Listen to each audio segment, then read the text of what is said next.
Bonjour à tous et bienvenue dans ce nouvel épisode de Être Soi, le podcast pour ceux qui façonnent leur vie. Je suis Julie, je suis ravie de vous retrouver aujourd'hui pour ce nouvel épisode.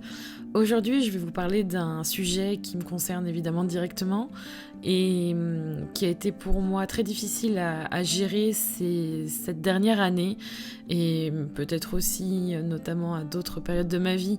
Mais c'est quelque chose d'assez difficile que l'on vit tous plus ou moins à un certain niveau qui peut nous toucher à n'importe quel moment de notre vie et qui implique les autres. Aujourd'hui, je voulais vous parler des personnes toxiques et comment j'ai réussi par exemple à me libérer de ces personnes-là et comment on peut se libérer des personnes toxiques.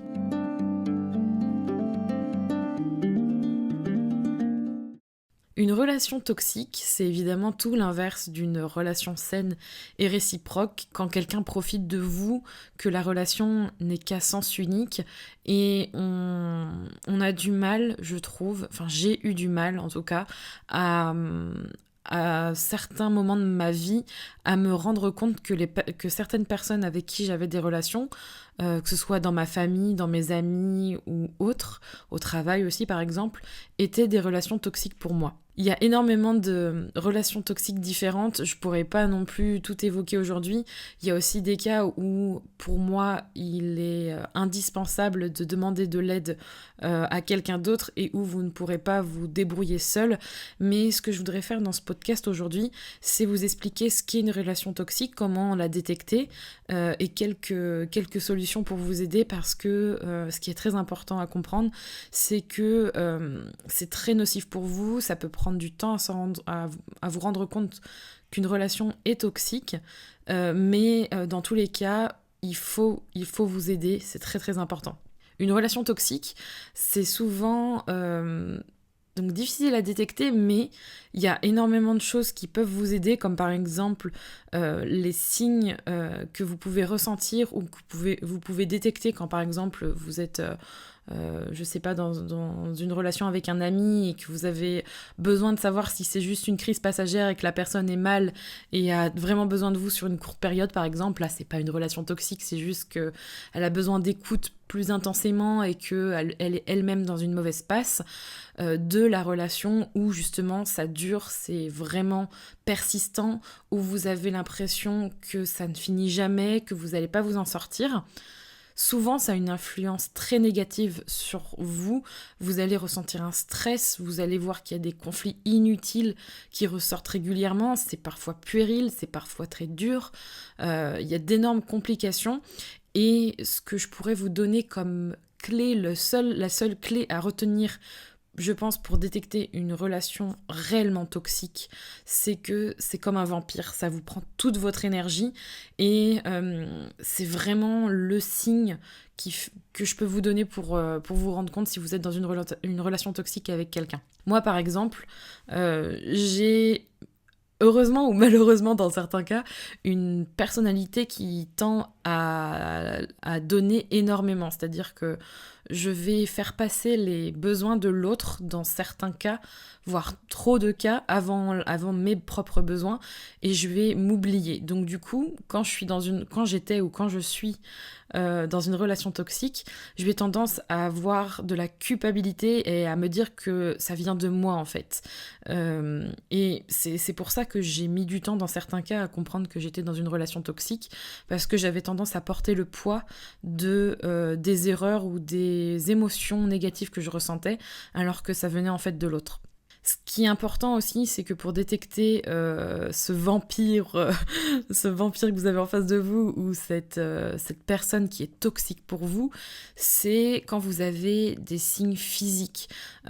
Et ça, c'est pareil, quand vous êtes un peu comme moi, à avoir tendance à prendre sur vous et à culpabiliser, vous allez parfois avoir tendance à vous dire que c'est juste passager, que vous êtes fatigué, que ça va aller, que c'est le stress un peu global, sauf que c'est souvent la source vient souvent d'une personne, et les signes physiques comme la tension, le stress, c'est quelque chose qui est palpable et qui parfois peuvent tellement vous peser que c'est une évidence en fait que ça vient de cette personne-là ou de ces personnes-là. Il faut aussi faire confiance à votre intuition. Je dis pas qu'il faut au premier regard, à la première rencontre, voire à la 2e ou 3e, vous dire oh là là, cette personne elle est vraiment trop mauvaise pour moi. Mais il y a des choses où il faut à un moment donné se faire confiance et faire confiance à cette petite voix. Cette petite voix qui est à l'intérieur de vous, elle est parfois exprimée de façon négative. Il y a beaucoup de gens qui parlent de cette petite voix comme quelque chose de néfaste. Mais il y a aussi cette petite voix que vous devriez écouter quand vous rencontrez quelqu'un et que vous la voyez plusieurs fois, que vous entamez une relation ou qu'elle est au travail et que vous sentez que ça ne vous apporte rien et qu'au fond de vous, vous savez que c'est mauvais. Il faut vous faire confiance. Et c'est ça aussi qui est vraiment toxique quand vous êtes dans une relation toxique, c'est que vous avez une perte de confiance en vous, perte de confiance en soi, d'estime de soi. Vous sentez que vous culpabilisez, que l'autre passe son temps à vous rabaisser, que vous vous sentez moins libre. Il y a vraiment cette sensation que l'autre a du pouvoir sur vous, a l'ascendant, et voire vous isole du reste du monde. Ça, c'est quelque chose qui doit vous alerter, et malheureusement, parfois, c'est très insidieux, et dans les personnes toxiques, vous avez les pervers narcissiques, les manipulateurs, les séducteurs, vous avez des gens qui sont psychologiquement très très très dans le... comment dire, très... je ne saurais pas comment vous dire, mais blindés pour arriver à leur fin, que ce soit dans leur nature la plus profonde ou que ce soit volontaire et qu'ils en aient parfaitement conscience. C'est très dur en fait de s'en apercevoir tout de suite. Ça peut prendre beaucoup de temps, mais c'est quelque chose dont vous devez être alerte et vraiment pas vous laisser isoler du reste du monde, parce que ça, je pense que ce serait vraiment dur et malheureusement ça peut arriver. Sachez en tout cas que si aujourd'hui vous écoutez ce podcast, que vous avez l'impression de vous reconnaître ou que à travers ce que vous allez entendre, il y a des choses qui vous parlent, sachez que vous pouvez toujours vous en sortir. Ne soyez pas dans la... comment dire, dans le sentiment que vous allez jamais arriver à sortir de cette relation, que c'est une boucle sans fin, que vous n'arriverez pas à aller mieux et que de toute façon vous devez faire avec. Vous pouvez et vous devez, pour votre propre bien et votre propre bonheur, prendre cette liberté, faire ce choix de vous libérer de cette relation, parce que vous avez le choix de faire ce que vous voulez. C'est parfois très difficile à entendre et à comprendre et à macérer dans votre cerveau que vous êtes votre propre chef ou votre propre pilote. C'est vous qui pilotez, c'est pas l'autre qui pilote.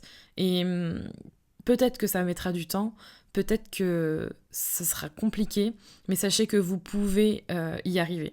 Que ce soit avec un proche dans votre famille, que ça dure depuis des années, ou que ce soit au travail et que vous le vivez mal depuis quelques jours, vous pouvez vous en sortir.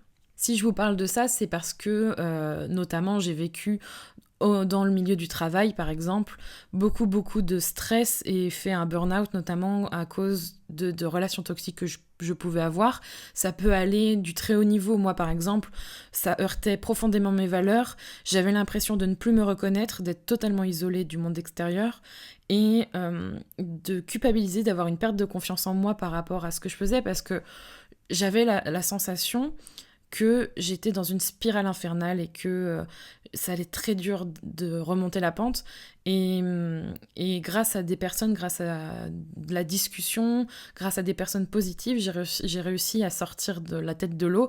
Et en faisant ce petit dialogue intérieur avec moi-même, j'ai réussi à m'en sortir. Dans un autre contexte aussi, à diverses reprises, ça m'est arrivé avec des personnes que je pensais être mes amies, à essayer de tirer le vrai du faux. Et la chose qui m'a aussi le plus touchée par rapport à cette notion de personne toxique, c'est que si je vous en parle aujourd'hui, c'est parce que dans ma famille la plus proche, j'ai un membre de ma famille qui est très toxique pour moi, mais aussi pour d'autres. Et aujourd'hui encore, c'est un gros travail sur moi-même, parce que je sais que si un jour je serais confrontée à cette personne, rien que l'idée en fait, et c'est ça qu'il faut comprendre, c'est que rien que l'idée de retrouver une relation aujourd'hui avec cette personne, je ne sais pas comment ce sera dans quelques années, ça me stresse et je ressens les émotions que j'avais quand j'étais en contact direct avec cette personne. Et quand je vous dis ça, c'est parce que... Enfin, si je vous dis ça, c'est parce que justement, si j'arrive à faire la différence entre le avant et le après, donc le après c'est maintenant et le avant c'est quand j'étais en contact avec cette personne, c'est parce que comment dire, je veux plus revivre ça, et je le souhaite à personne. Et, et ça fait vraiment du bien de sentir que j'ai pu agir en conséquence et être le maître de mon propre bonheur. Donc si je vous parle de ça aujourd'hui, c'est parce que j'ai réussi à mettre en application des choses, des solutions. Et faut savoir que, par exemple, avec cette relation familiale toxique pour moi, il m'a fallu des années avant de comprendre ça. Et c'est aussi parce que il y a eu plusieurs déclencheurs et j'étais arrivée au summum en fait d'une souffrance psychologique où je ne pouvais plus. Je débordais en fait de choses négatives et je sentais que c'était pas normal. Et même si on me le disait, il fallait que ça vienne de moi parce qu'on avait beau me dire c'est pas normal, fais quelque chose. Tant que ça vient pas de vous, c'est très dur d'agir. Une des solutions que je peux vous apporter si vous souhaitez vous libérer d'une personne toxique, que ce soit dans le cadre de votre famille, de vos amis, du travail par exemple, c'est de prendre de la distance, que ce soit de la distance psychologique ou physique. Il est important de comprendre que quand on est dans une relation toxique, on n'est souvent pas libre dans sa tête d'abord et on est isolé dans sa petite tête, on est enfermé, on est conditionné et c'est vraiment très important d'essayer de prendre du recul et de travailler à lâcher prise en fait, psychologiquement. Aussi physiquement, ça c'est quelque chose que vous pouvez faire sur plus ou moins une grande période de temps, une certaine force entre guillemets, de partir faire des choses pour vous. Par exemple, moi, avec cette personne qui m'a beaucoup blessée, qui me blesse encore aujourd'hui. Donc vous voyez, c'est quand même un boulot que je fais sur moi, d'en parler, mais aussi de travail encore aujourd'hui sur cette relation qui a été très toxique pour moi et qui l'est encore un peu, c'est de m'éloigner d'elle physiquement et psychologiquement, de ne plus forcément m'engager émotionnellement par rapport à elle pour éviter d'avoir des attentes, parce que là où le bas blesse, c'est que souvent quand on est dans une relation ou avec une personne toxique, c'est que les sentiments jouent beaucoup et c'est très dur en fait, c'est un peu comme un sevrage, il faut apprendre à comprendre. Il faut apprendre à comprendre que si vous ne vous éloignez pas d'elle, ça va vous bouffer quoi qu'il arrive, et que malheureusement vos sentiments peuvent vous retenir, et faire cet éloignement, ce lâcher prise physique et psychologique c'est un gros travail, mais ça va vraiment vous aider. Si par exemple vous ne pouvez pas vraiment couper les ponts, il faut aussi l'avouer, il y a des personnes toxiques avec lesquelles il faut apprendre à vivre avec. Ça peut être des membres de votre famille que vous ne voyez pas régulièrement, des personnes que vous côtoyez, mais bon, vous pouvez pas non plus engager un travail énorme pour couper les ponts parce que vous n'êtes pas énormément engagé avec elles, mais qui vous insupportent et qui sont quand même très nocifs pour vous. C'est de poser des limites. Essayez de poser des limites, une barrière en fait entre vous, pas forcément de façon hostile, ça c'est quelque chose que je vais aborder après, mais de façon à ne pas être comme une éponge par rapport à ce qu'elle va vous dire, ce qu'elle va vous faire ou ce qu'elle va pouvoir dire de vous. C'est pareil, prendre une espèce de distance par rapport à ce qu'elle va pouvoir vous dire. Et ça permettra en fait de supporter soit le repas de famille ou le repas de collègues de travail annuel. Ça ne jouera pas sur vous sur les prochains jours, ou du moins pas autant que si vous n'aviez pas posé de limite. Il faut donc ne pas donner d'importance à ce que peut penser ou dire ou projeter sur vous la personne toxique, parce que si vous commencez à donner de l'importance à ces mots, vous allez finir par y croire, et y croire c'est presque ou même donner ces paroles comme une vérité, ce qui est souvent faux. Donc il ne faut absolument pas donner d'importance à ce que peuvent dire les personnes toxiques et ne pas aller au conflit. Ça, c'est quelque chose que j'ai appris parce que on a tendance, quand on a un caractère soit fort ou qu'on déteste l'injustice, qu'on a envie de céder par la force des mots ou la force physique, de faire comprendre à une personne toxique qu'on n'est pas d'accord, que ce qu'elle fait est mal. Il y a deux cas de figure. Le premier, c'est quand la personne commence tout juste un peu à être toxique, mais ça j'y crois, voilà, c'est la chose la moins probable, considère que ce qu'elle a fait c'est pas bien, va commencer à s'excuser, mais en même temps c'est un peu faux, donc elle va essayer d'apaiser les choses pour que vous soyez un peu content sur le moment, et voilà, et après vous recommencez votre relation avec elle, mais souvent ça c'est un cas, je crois, qui est quasiment pas arrivé. Et souvent, c'est sous couvert d'un quand même un peu faux et un petit peu bizarre. Le deuxième cas, c'est si vous allez au conflit avec une personne toxique, ça peut être vraiment dur. Et en plus de ça, vous allez vous prendre un mur. Parce que clairement, une personne toxique n'avouera jamais qu'elle est comme ça. Je pense notamment aux personnes manipulatrices, aux personnes qui sont psychologiquement très très renforcées dans leur tête et qui sont de vraies carapaces et ont un fort pouvoir sur la personne, elles vont prendre l'ascendant sur vous et vous retourneront comme une crêpe, clairement. Et en plus de ça, vous allez faire face à un mur, c'est-à-dire que vous allez libérer une forte énergie pour essayer de vous sauver, en allant au conflit, en essayant en même temps, pourquoi pas, de sauver la personne devant vous, parce que ça peut être une personne que vous aimez beaucoup, sauf que cette personne-là va vous faire comprendre que vous avez tort, que ce n'est pas vrai ce que vous pensez, et elle va sûrement jouer sur la sentimentalité pour essayer de vous retourner comme une crêpe, comme je disais, et vous verrez que ça n'ira pas dans votre sens, et que de toute façon, il n'y a rien à faire. Une des choses à faire qui pourra vraiment vous aider aussi, c'est vous rapprocher de bonnes personnes. Alors quand je dis de bonnes personnes, c'est forcément des personnes pas toxiques. Je sais pas si en écoutant ce podcast, vous allez peut-être vous dire « Oh ben moi j'ai personne ». Je ne vous le souhaite pas, et je pense qu'on a toujours quelqu'un, même si on n'y pense pas dans un premier temps. Mais si vous ne pensez à personne, allez chercher des gens qui seront à votre écoute, qui seront là pour vous aider, que ce soit des personnes, des professionnels ou des amis, de la famille, quoi que ce soit, des gens au travail que vous appréciez, que vous avez rencontrés. Faites-vous aider, parce que on est des êtres sociaux, enfin on est un animal social, et vous isoler, si vous êtes en plus déjà isolé par cette personne toxique ou ces personnes toxiques, ne vous aidera pas. Vous vous sentirez beaucoup plus fort et beaucoup mieux si vous avez une oreille attentive pour vous écouter et vous aider à traverser cette mauvaise passe, parce que ça ne sera qu'une mauvaise passe, et vous verrez que ça vous aidera beaucoup à avancer. Évidemment, toujours être à l'écoute de son ressenti, de ses émotions, prendre de la distance, lâcher prise, essayer donc de ne pas donner de l'importance à ses paroles, ne pas aller au conflit, vous rapprocher des bonnes personnes. Tout ça, ce sont des petites solutions que j'ai mis en place moi-même pour m'aider dans ces passages un peu compliqués où j'étais au contact de personnes toxiques.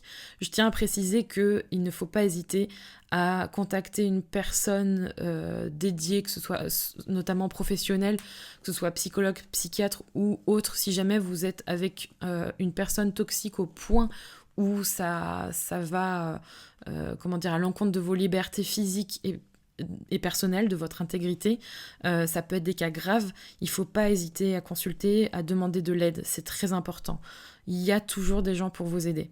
Et une chose à retenir, ça c'est quelque chose aussi que j'ai appris et que j'aurais bien voulu savoir avant de m'engager autant sentimentalement ou sur ce chemin, notamment avec cette histoire de relations toxiques familiales, c'est que dans la majorité des cas des personnes toxiques, le temps n'arrangera jamais les choses. La personne devant vous ne changera sûrement jamais, et vous devrez soit prendre sur vous, soit faire le choix de partir ou de vous aider. Ça, c'est quelque chose que j'ai appris et c'est très dur, très très dur à entendre parce que dans mon cas, je suis un peu le Saint-Bernard qui a envie d'aider tout le monde. C'est un autre sujet que j'ai envie d'aborder. Et quand on aime quelqu'un ou quand on est vraiment sous l'emprise d'une personne, on se rend pas compte qu'il faut d'abord s'aider soi-même avant d'aider l'autre. Et en plus de cela, si la personne en face ne changera pas, chose qui est très difficile à comprendre et à entendre, on a tendance à se dire que le temps fera les choses. Mais ça, c'est quelque chose de faux. Le temps n'aidera pas forcément. Le temps n'aidera même quasiment pas. Et si vous voulez vous aider, il faudra ne pas compter sur le temps pour vous aider. Il faudra compter sur vous, sur vos choix et sur votre manière d'aborder les choses et de détecter si vous êtes dans une relation toxique et comment appliquer par exemple les petits points que je vous ai donnés ou les autres aides que vous pourrez recevoir. Mais surtout, n'attendez pas que ça passe. Vous devez pour vous-même d'agir maintenant pour votre propre bien. Sachez en tout cas que ce sujet est un sujet un peu compliqué pour moi, mais je pense qu'il y aurait beaucoup à dire sur les personnes toxiques ou les relations qui sont toxiques. C'est un sujet un petit peu plus sérieux, un petit peu plus dur, mais il y a quand même une petite lumière derrière tout ça. C'est que si aujourd'hui moi je vous parle de ça, c'est parce que je l'ai vécu sur plusieurs plans avec plusieurs personnes différentes, et que si aujourd'hui j'en suis encore un peu affectée, je dis un peu parce qu'avant je l'étais beaucoup, notamment par rapport à cette personne dans ma famille, j'ai réussi en fait à me sentir mieux et à me détacher de cette personne-là. Et même si ça me blesse encore parce que c'est une personne proche de moi, je me sens beaucoup mieux et je suis heureuse d'avoir fait ce choix. Parce que si je ne l'avais pas fait, je pense que je ne serais pas là aujourd'hui dans ma vie. Et vous pouvez rêver votre vie en étant bloqué dans une relation toxique et ne pas la vivre. Et ça, c'est une différence très importante et je suis heureuse de m'être libérée de ça. J'espère que cet épisode vous aura plu. Je vous retrouve pour un autre épisode de podcast très bientôt. Prenez soin de vous.